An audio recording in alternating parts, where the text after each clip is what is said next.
who was all in his charioteer, Lord Krishna, to place the chariot between the two armies so that he can view them all very well. And then Lord Krishna, when he very deliberately placed the chariot right in front of Bhishma Pitama and Dronacharya, and Arjuna views everyone, and then suddenly and slowly he sinks in sorrow. Why? Because he loses seeing his own people on both the sides. He loses all his motivation, all his enthusiasm to fight. He forgets, now his mind is actually deluded. He forgets what is his dharma. And krupaya paraya vishtah. His heart is filled with compassion, but this compassion is misplaced. You cannot afford to be you cannot afford to have this kind of compassion in battlefield. And he forgets that he is a leader, he is kshatriya, he is warrior, he is supposed to protect dharma. But still this happens. But in this critical moment, this moment spurred, it triggered his thinking in altogether a different direction. And what did he realize at that moment? That everything in this life is limited. And so far I never gave a thought to this. My long life has passed. I have achieved so much. Arjuna was a very successful person. But now he feels that I have not achieved anything. I have never used my intellect. I have been a krupana, which means I have been a miser. I used my intellect only in getting things of the world, in getting those kind of achievements which have led me nowhere. And today, I feel that nothing can erase. Nothing can erase and eliminate the intense sorrow which I am going through. He realizes that nothing, even if we win the kingdom, even if we get the unrivaled kingdom of the three worlds, not only of Hastinapur, but even of the three worlds if I get, nahi prapashyami mamapanudyadya chokamuchoshanam indriyanam. He says very clearly that the sorrow which is troubling me now, renting me apart, will not go, even if I get the kingdom of the three worlds. Why? Because it doesn't have the power to give me to remove the vacuum that I'm feeling within.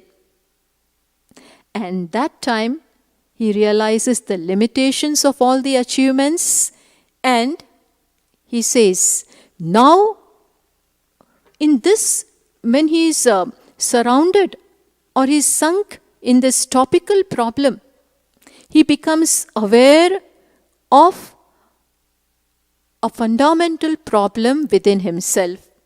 He realizes that there is emptiness at the core. At the core of his personality, there is emptiness. And this emptiness has all along been there. Not that it has arisen now.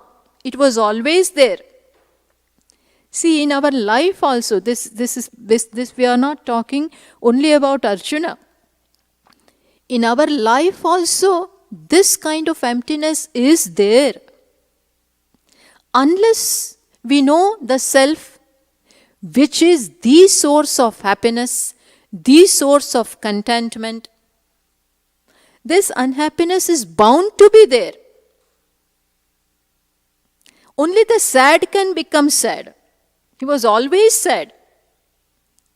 Because in spite of fulfilling the different desires, the desirer never went away.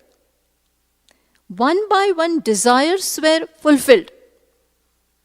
But The desirer was always there. He remained intact.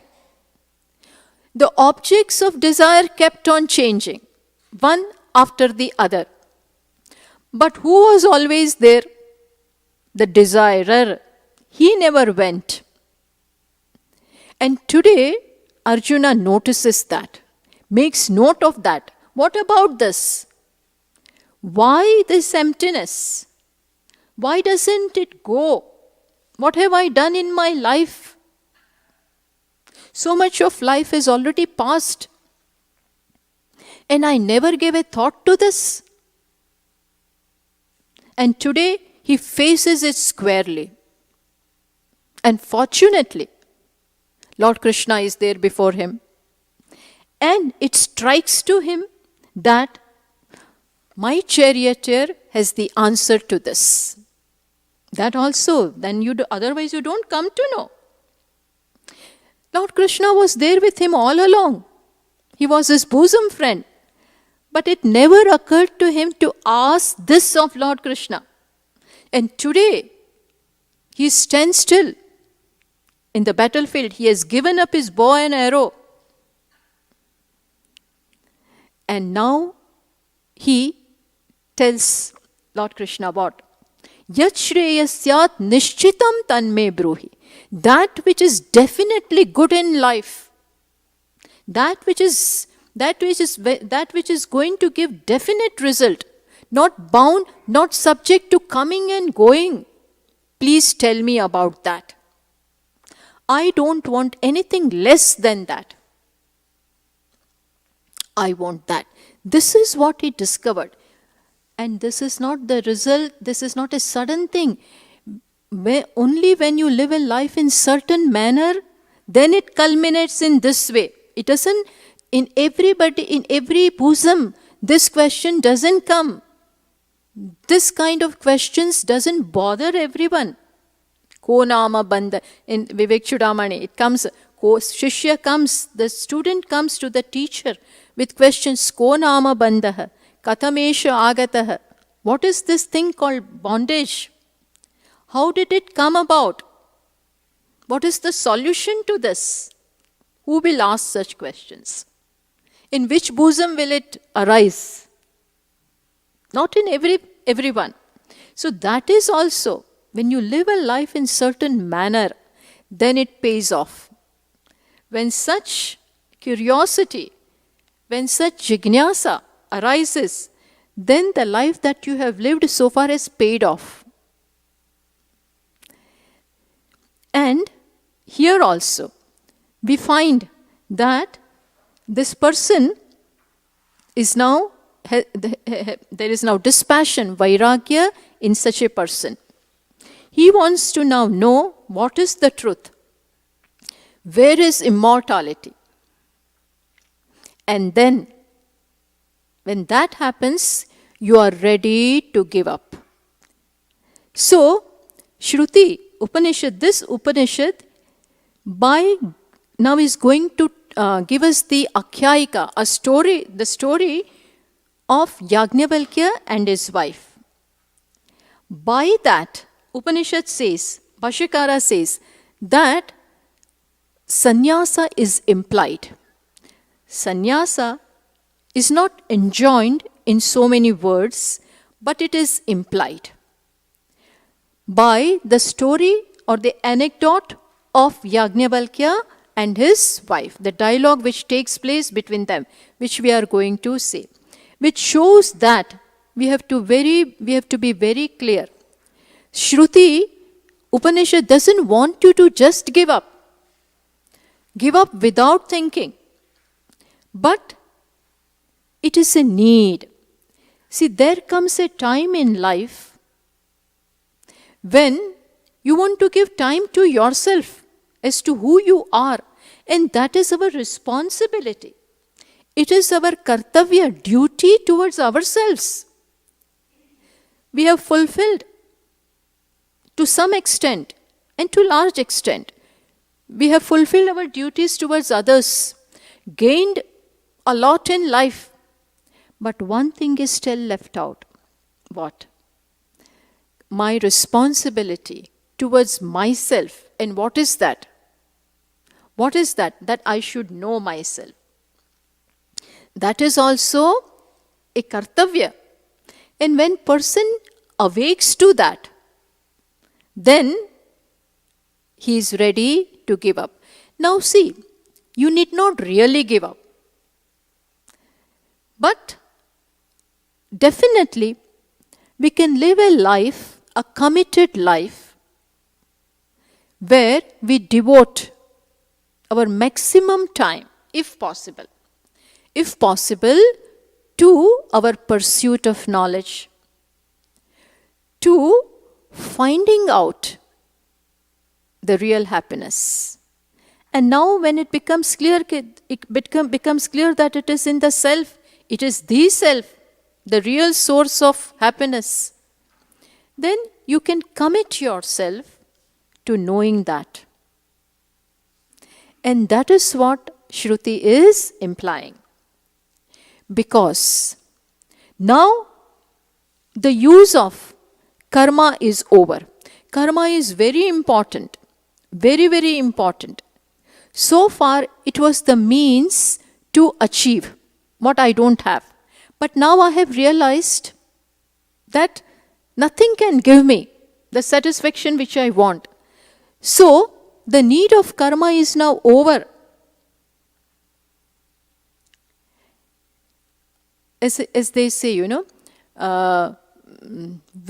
siddhi vicharena chittasya shuddhaye karma natu vastu upalabdaye. Karma is definitely useful, not for self-gratification, but definitely for purification of heart. When the heart is purified, when the antakarana is ready, it is mature. For knowledge, this kind of mind is definitely required. Mind which is ready for the knowledge, which is ready to grasp and retain the knowledge, that kind of mind is required. And when we live a life of karma yoga, life of offering, life of receiving the results as prasada buddhi, as graceful acceptance, then the mind is quiet, then the mind is receptive. So that framework of the mind is needed for knowledge. It is definitely needed.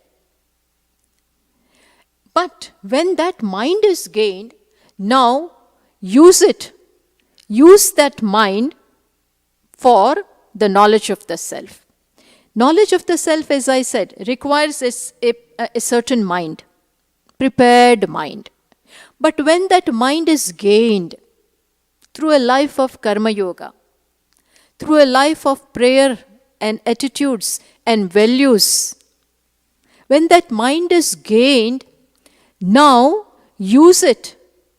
Use it for what? Because it is all ready. It is all like sponge. When the sponge is there and the water, etc. is spilled, then it absorbs. Similarly, the mind is now all ready. Then use it for gaining the knowledge of the self. And it is only in such a mind that the knowledge will remain and you will be able to abide. Because Atma is such a subject. It is subtler than the subtlest. It is not something which you can perceive. We are used to gaining the knowledge of the objects which we can perceive, of the things which we can infer. But self doesn't fall in that category. It is right here, but you don't know about it. And it is bereft of all qualifications, name, form, attributes, karma. How to know that? But still it can be known.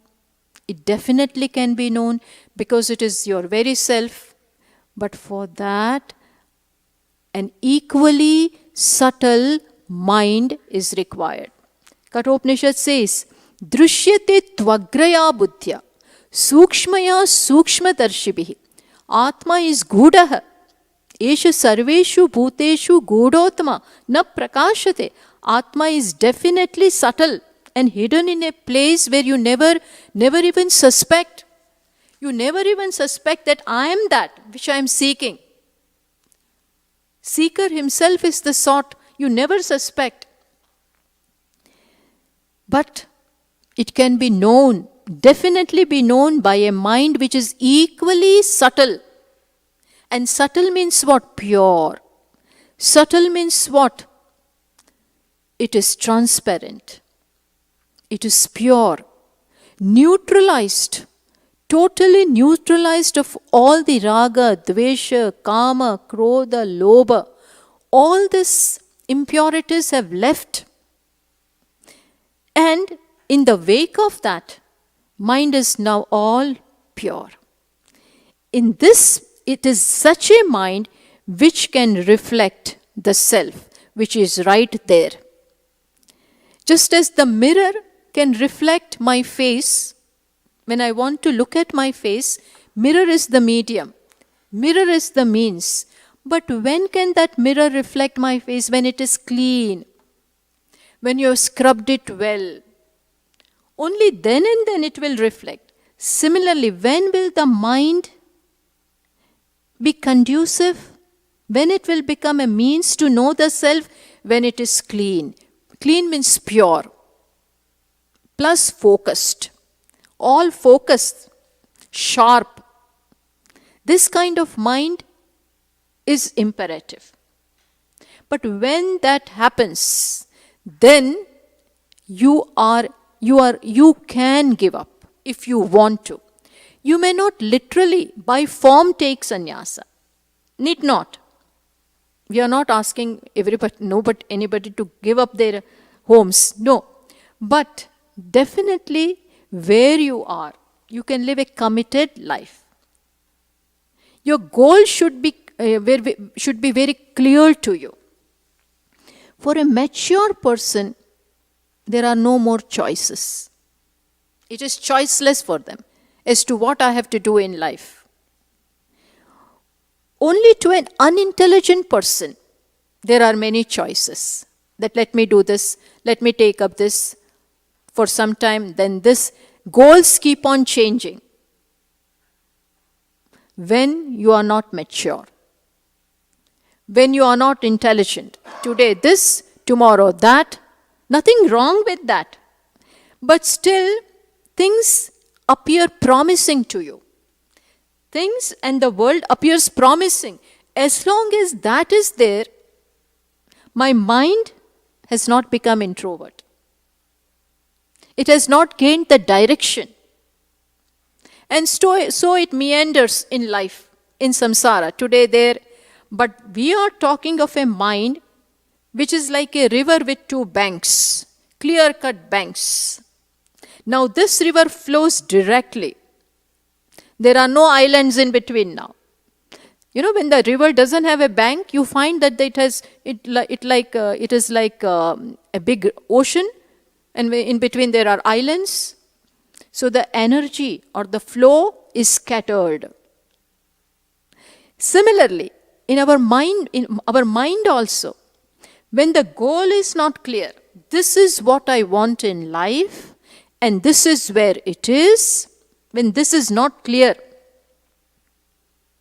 then the energy of our mind, our time, our emotions, all this gets scattered. There are many things in the world to distract us. Everything distracts us. Today this, tomorrow that. And then, in this manner, time ebbs away. Whereas, we are talking about a person for whom all this is done with. Lord Krishna says, Vyavasayatmika buddhihi eka iha kurunandana.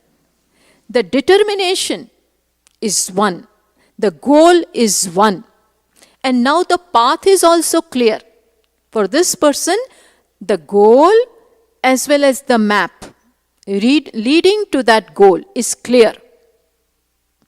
And so, he now pursues, he wants to pursue only that. Then, to such a person, shamaha karanamuchyate. Lord Krishna, yoga rudasya tasyaiva. For one whose mind has attained this yoga, means it is already joined, already prepared. For such a person, now what is the means? So far the means was karma.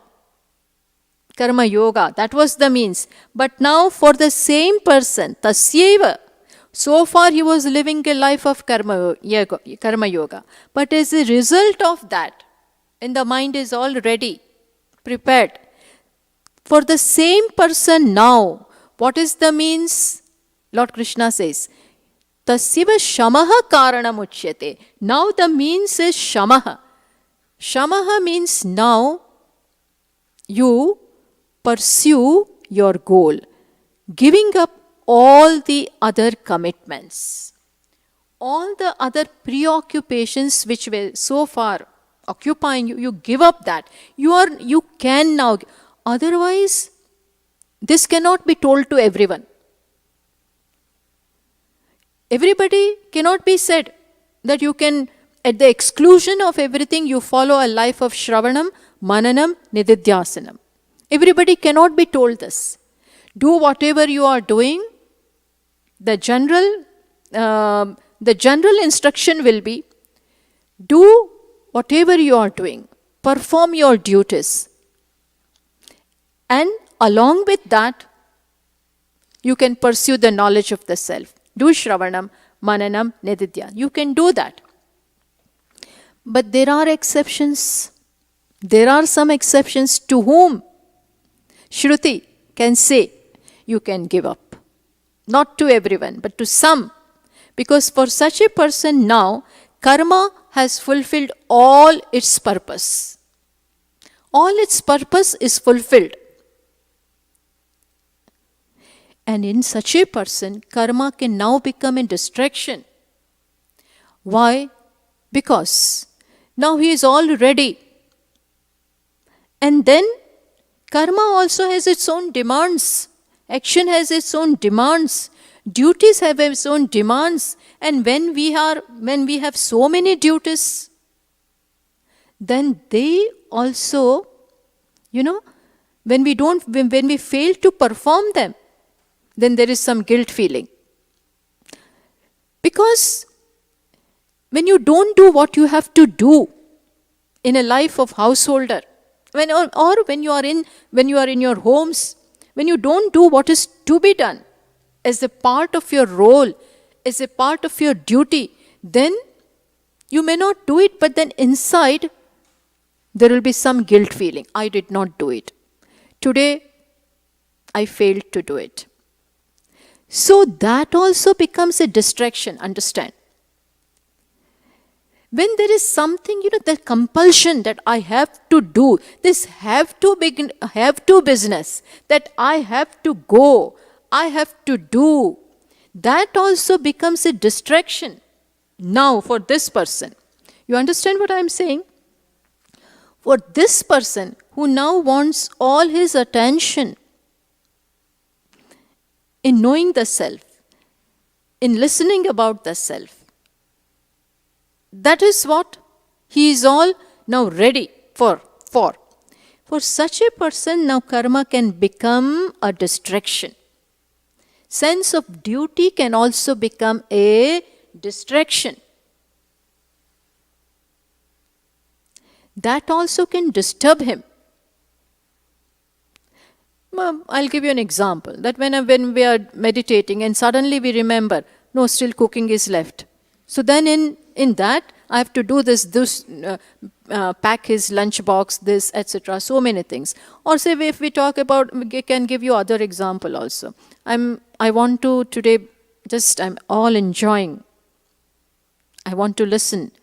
I want to sit and concentrate on myself.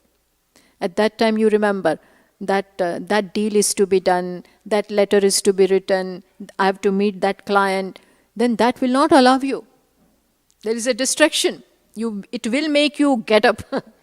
And even if you don't get up, then the mind is now, the chitta vrittis are all different. So you understand? For this person, now the purpose is over. That is also very beautifully mentioned in this Upanishad. For this person says, what will I do with all this? So far, I wanted this world. That is how the context is there in this Upanishad. So I needed a son. Then I wanted Pitruloka, so I needed karma. I want to go to other different realms. Then upasana is required. But what I don't want, kim prajaya karishyamaha, he says. What will I do with progeny? What will I do with wealth? What will I do with all this security? All this has become a big burden to me. Why? For whom? Yesha no ayam atma ayam lokaha. Now for me, what is the realm? Not those three worlds.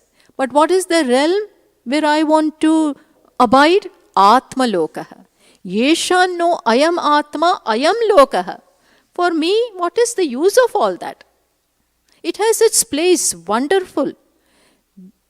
That is not a matter of criticism. But now, for me, it is over. I have nothing to do with it. I want all my time, all my energy for something else, for a higher goal. So, even Jabala Shruti says, what? Yadhareva virajet, tadhareva pravrajet. This is a Jabala, in this mantra occurs in Jabala Upanishad. Yadhareva virajet. When you find this intense, this passion, vairagya in you, you may leave. Today now if we leave, where will we go? In earlier times it was okay. But wherever you are, you can plan for this. You can plan for this. Or minimize your needs. Minimize, your expectations are no more there. But you can live a very simple life. Plan for it. Plan it well. So that you are self-sufficient and you can live this kind of life without or with minimum distractions. Even in India, in our tradition, this is recognized. And there is a value for this, for sannyasa, for giving up. And society supports this because innately they recognize that this is the truth. And there are some on the path of this, so let us support them. There is value for this. In Bharatiya Sanskriti, there is a value for that. So they support, and it is sanctioned. It may not be found everywhere. But definitely in Vedic tradition, this was, society gives sanction to that. That yes, we will take care of you, you may go and pursue a life of knowledge. Because everybody innately knows that this is the truth. And so, such a time comes in life. That is what has happened with Yajnavalkya. Yajnavalkya is a famous sage that we find in Brhadaranyaka Upanishad. In fact, he was a very famous householder too. As a householder also, he was very well known. He was a very recognized person. In fact, he never wanted to get married.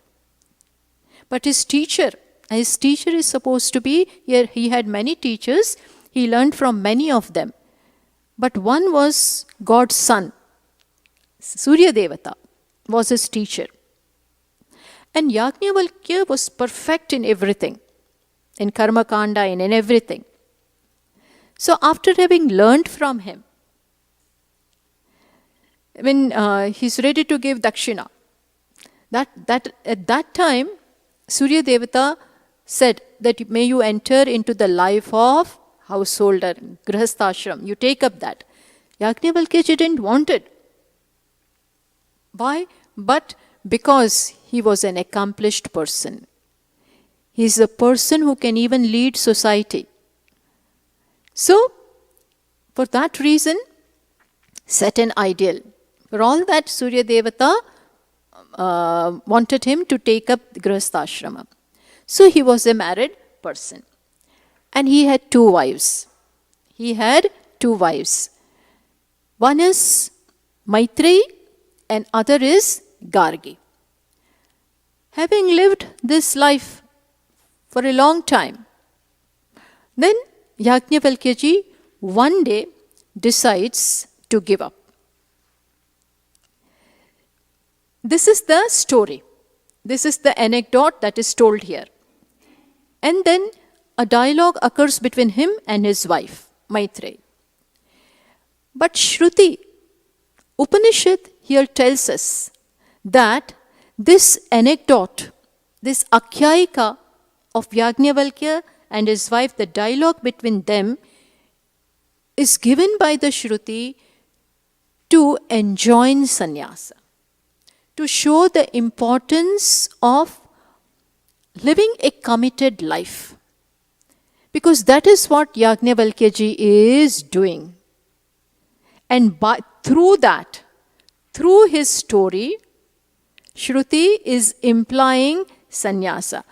Not in so many words, but implies that this kind of life, a committed lifestyle is required. Even otherwise, why talk of this knowledge of the self? Even when you are doing your PhDs, in offices also they give you leave for that. When exams are approaching, then we just commit ourselves to study. Don't go for movies, restaurants, meeting friends, television. Everything is given up for 1 or 2 months or for some time. Why? So that we can study. So that there are no distractions. We can just do this. Don't call me. Mother will even give the food to the child in his room. Mothers are, ready to serve the children so that you study. And the child also wants to give all his time to that. Important thing. When you take up anything which requires time, when you want all your focus to be single-pointed, then things have to be given up. And that is the need, that is the idea behind sannyasa. Understand that it is a lifestyle, a very, very compatible lifestyle, very conducive lifestyle for the goal which you want to pursue. It is a very compatible lifestyle where minimum needs are there. We have seen that there are sages who give up everything, don't keep anything with them. They are just dependent. They leave themselves upon Ishvara. Ishvara will take care of them. They just give themselves to this study. That is why? So that they can pursue this without any distractions. So that is what is now beginning. So we will begin the mantra now. We'll read that passage.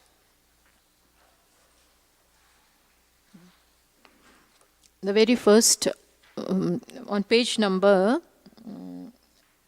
22. In your handout, page number 22. See, here the mantra is given, the passage is given, and below that, the translation in English is also given. Did you find? And then below that, Shankaracharyaji's commentary is also given. You need not worry about that, but when you are in your rooms, you can read that if you want. It will help.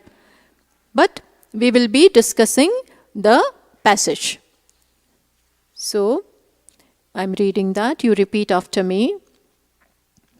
Maitreyi hovacha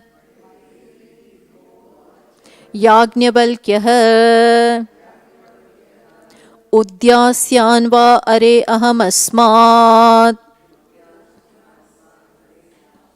sthanat asmi hantate anaya katyayanya antam karvani iti. So, Maitreyi iti hovacha Yajnavalkya. Yajnavalkya calls his wife. Which wife? Maitreyi. See, before that I would like to also tell you that this entire Brahmana, this entire section of second chapter, fourth section, which is known here as Brahmana. The sections are in Brhadaranyaka Upanishad known as Brahmana. So this entire Brahmana, fourth one, is named after Maitreyi. Is named after the Shishya, disciple, and not after the name of the Guru. That is the importance that is given to Maitreyi here. Maitreyi is such a person and a woman. You see, we think that women were not given importance at that.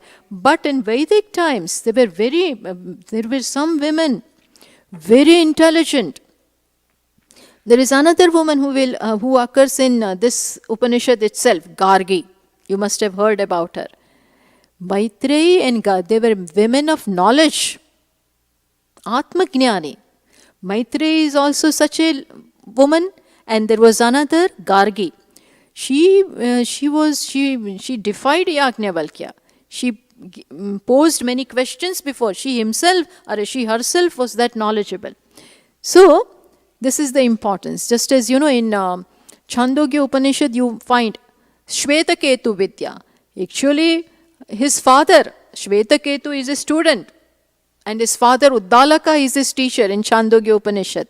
And it is Uddalaka Rishi, sage, who gives him the knowledge of Tattvamasi, that famous Mahavakya. Tattvamasi occurs in Chandogya Upanishad. And it is taught by Uddalaka, who happens to be the father of Shvetaketu, the son. But the chapter is known as what? Shvetaketu Vidya. So Shishya's students are that important. Nachiketa, is that in Kathopanishad, who is more famous? Nachiketa is very famous. So there are some students so striking, so intelligent, so ready, that they've become so important. And this was the place of woman at that time. She stood with man, not lagging behind in any way. So, the whole Brahmana is known by Maitreyi. Maitreyi Brahmana. Fourth one is known as Maitreyi Brahmana. And here she is an amazing person, amazing seeker. Like Nachiketa. Of course, Nachiketa was too small. But she has also, when we read about her, when the information that we get from the Vedic literature, from Puranas also, even though she was married to Yajnavalkya, living a life of householder, but she was always detached, always very detached. Yajnavalkya ji had two wives, Katyayani and Maitreyi. Of them, Katyayani was looking after the home and homemaker, doing very well. But Maitreyi was always detached. She was always, right from the beginning, lost in her own thoughts, trying to find out the meaning of life in her own way. Must be thinking in her own way. And Yajnavalkya ji knew that. He always knew her. As to what this person is made of. What is her real character? He always knew that. And so now, Yajnavalkya ji has decided to take up sannyasa. Already he knows, but he wants to now give. give up and go. So he calls Maitreyi. We have to understand that even Katyayani was called, both of them are called. And then he declares, Udyasyanva are aham asmat sthanad. He says, are means, oh my dear, very affectionately he addresses his wife. Oh my dear. But we'll see the now relationship has changed. Now the relationship has changed.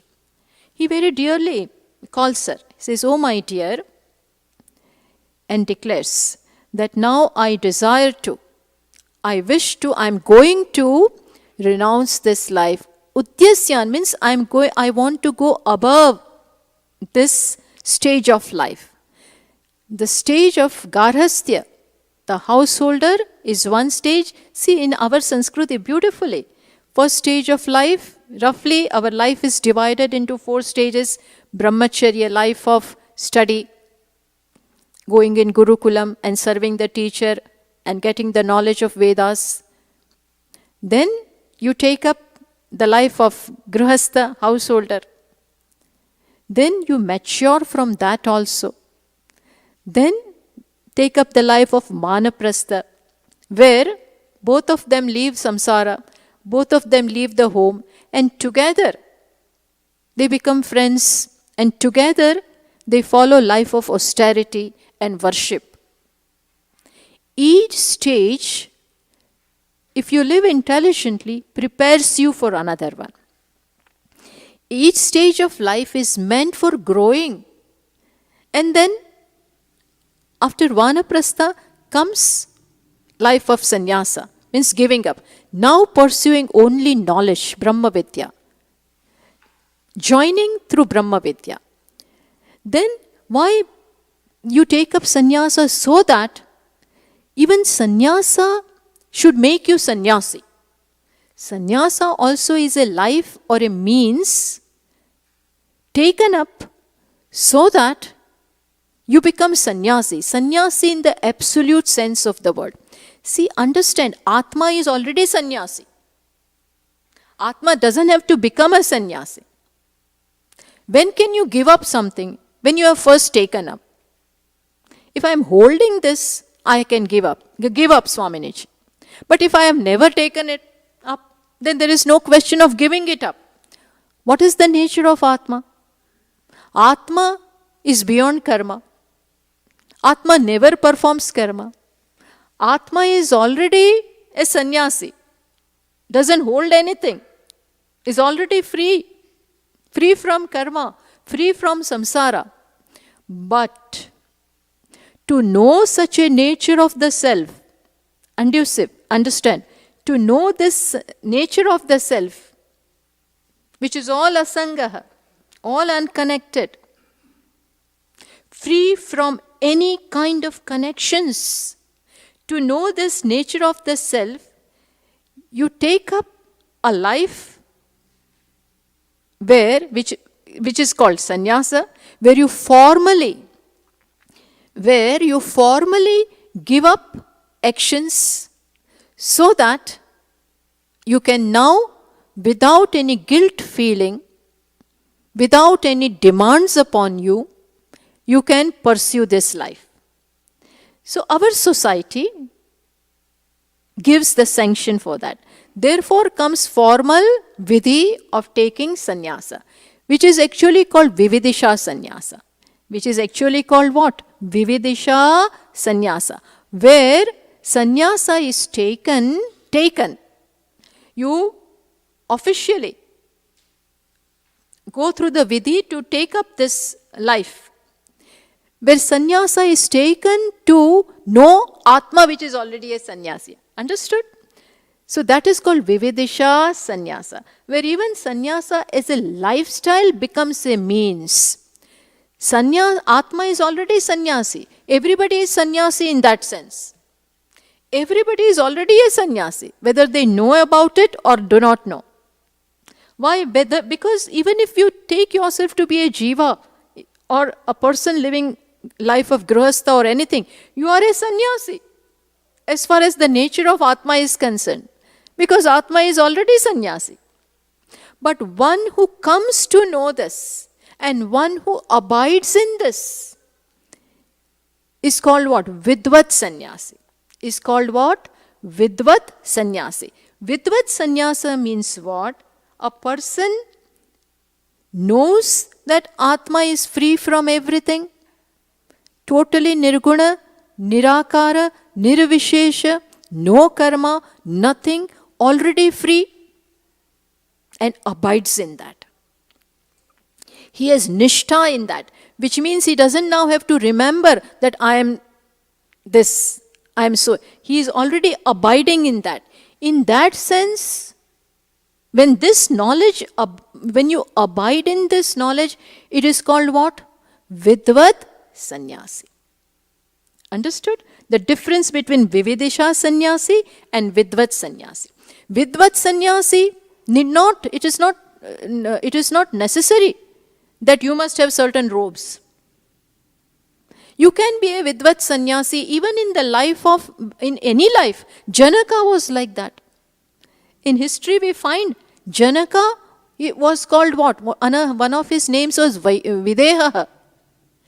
He was a king, emperor. He had so many duties. What duty a king will not have?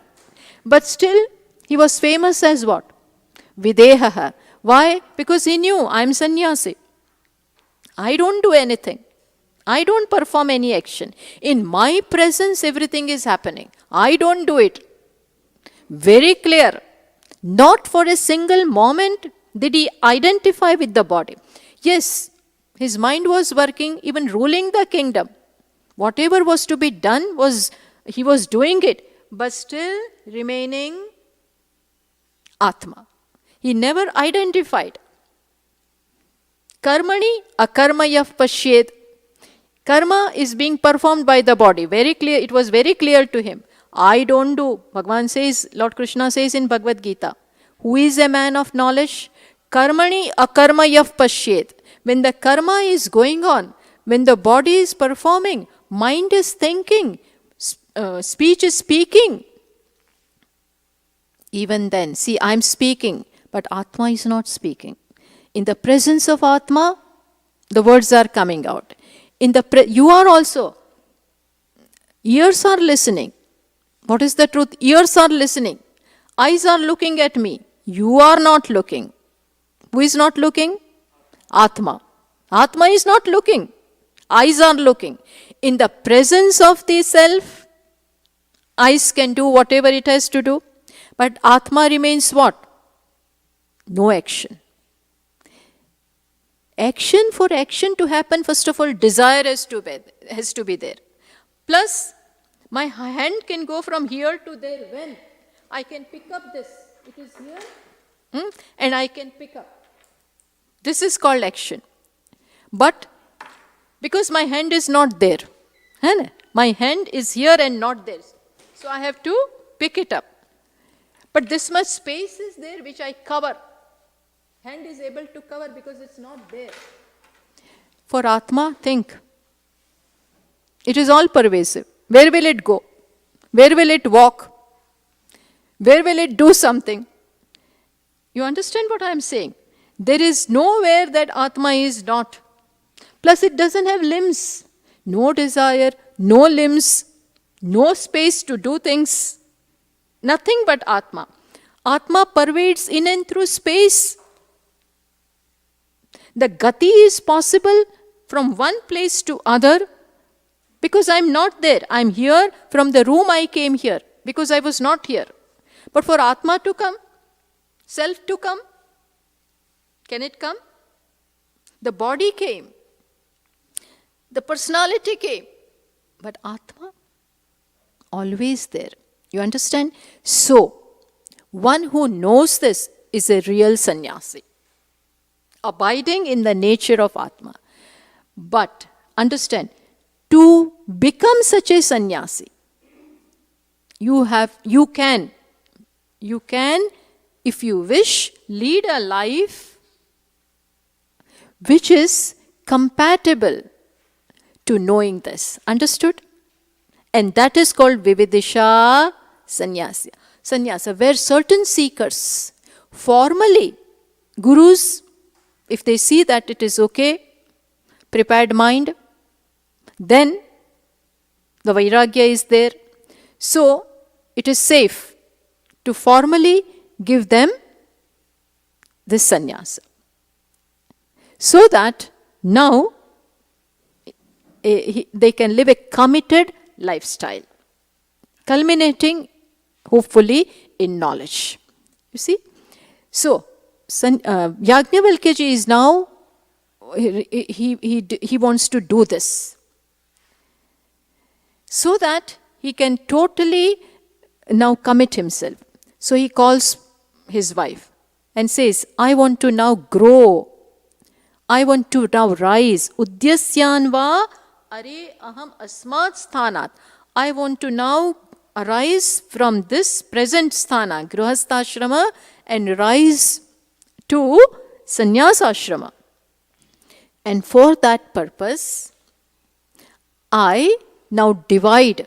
Here it is said, anaya te tava anaya katyayana katyayanya antam karmani. I want to now, here the translation that is given is, allow me to finish between you and Katyayani. The meaning is that no finishing off. But what it means is that now I will divide whatever wealth is there between the two of you. So far, I was there in your life. Both of you were connected because of me. But now since I am leaving, so that now I will divide whatever wealth we have between the two of you, so that you can live comfortably. See, it is so nice of him.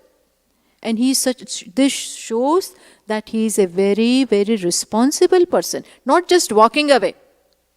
You can't walk away like that. People are connected to you. People are dependent upon you. You have your responsibilities towards them. You just cannot say, now I'm walking away. What about them? You want to walk away. You want to live a life of pursuing knowledge. They may not want it. They have to live their life. And for that, security is required. Everything is required. Have you provided? You have taken up their responsibility. Now fulfill that. First provide for them. Then you go. You just can't walk away. Such people cannot be that irresponsible. Some people do that. We hear that. Some people do that. But that is not the ideal way of going. You leave so many scars by taking that kind of irresponsible actions. Yes, of course, Bhagavan will then take care, but it becomes our responsibility. Yajnavalkya ji seems to know all this. He is very well versed with this. And so, he calls his wife and takes their consent. It is to be understood. Takes their consent that I want to go. See, you have to take blessings of everyone. Everybody's cooperation is required. You can't just hurt people left and right and do what you want to do. They have been with you so far. It was a beautiful life so far, living together. And now, have their blessings, have their consent. In every way, it is needed. So, Yajnavalkya ji says that. He declares that now I want to go. And I will divide my wealth between the two of you. So that you are not left in lurch. You are not left in lurch. Women needs that protection, particularly in that society.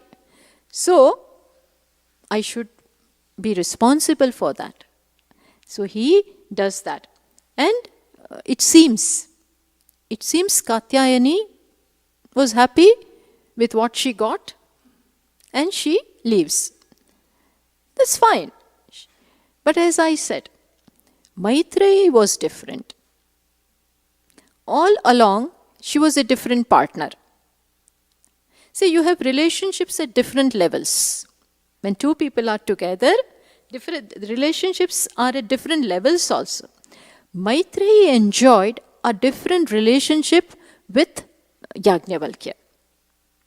He was a match to his intellect. So, and as I said, she was always a different person, always lost in her thoughts, always dwelling upon. She would be lost, be in a solitary place, and thinking about truth and whatever. She was in her own way searching that. So now when she hears this, she is not going to let him go just like that. And in the most beautiful manner, she asks a very good question, which you will see, which we will reserve for next class. She has been a real partner. And we can see from the questions she asks and the way he replies, from that we can see that he also respects her. He also respects her. And has no second thoughts in teaching what she wants to know. Just as Lord Krishna, when Arjuna asked him that question in the middle of the battlefield, when the war is imminent, and at that time Arjuna is asking, you tell me what is the absolute truth. I am not interested in fighting. Hey, then why did you bring me here? Why did you make me your charioteer if you didn't want to fight? But Lord Krishna could see, no, this is the right moment. They say, strike when the iron is hot.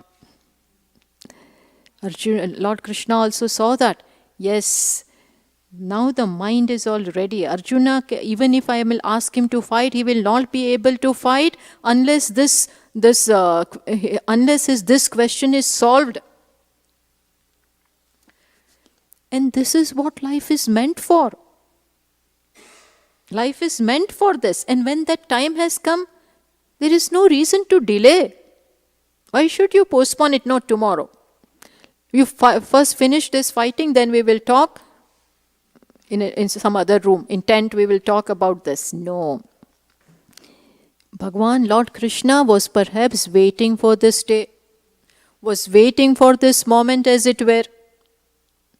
And so, even though Arjuna asked in the middle of the battlefield, Lord Krishna right there and then smiled first. First smiled. Arjuna is crying. There are tears swelling in his eyes. And Lord Krishna is smiling. Not laughing, but smiling. Sometimes there is a different kind of smile. As if saying, now you are on the right path. Now, Arjuna, you are on the right path. And then he, there itself, says, there is no reason to grieve at all. Ashocyan anvashochastvam. There is absolutely no reason to grieve for. Similarly here, Yajnavalkya ji waits and replies to Maitreyi and gives her the teaching which she wanted. And but before that, Maitreyi asks a very pertinent question. That you are giving up, you want to go away, and give us wealth. If wealth was everything, then why do you want to give up? You want to give up, that means it is nothing. That means it is not important. And you are leaving us with this? Then she asked certain questions, which shows what metal Maitreyi is made of. Not an ordinary person. Not an ordinary woman at all. She is all fired up.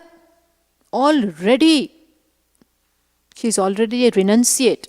She is already, Yajnavalkya will literally be going. Taking up sannyasa. She may not go. She may stay back there only. But she is also Her the framework of his mind, of her mind, is nothing but that of a sannyasi. So this we will see from her very question in the next class. Thank you. Om Purnamataః Purnamitam Purnat Purnamudachyate Purnasya Purnamadaya Purnameva Vashishyate. Om Shanti Shanti Shanti. Shankaram Shankaracharyam Keshavam Badarayanam Sutrabhashya Krutau Vande Bhagavantau Punah Punah. Ishvaro Gururatmeti Murti Bheda Vibhagine Vyomavadvyapta Dehaya Dakshinamurtaye Namaha. Om Shanti Shanti Shanti. Harihi Om Shri Gurubhyo Namaha. Harihi Om.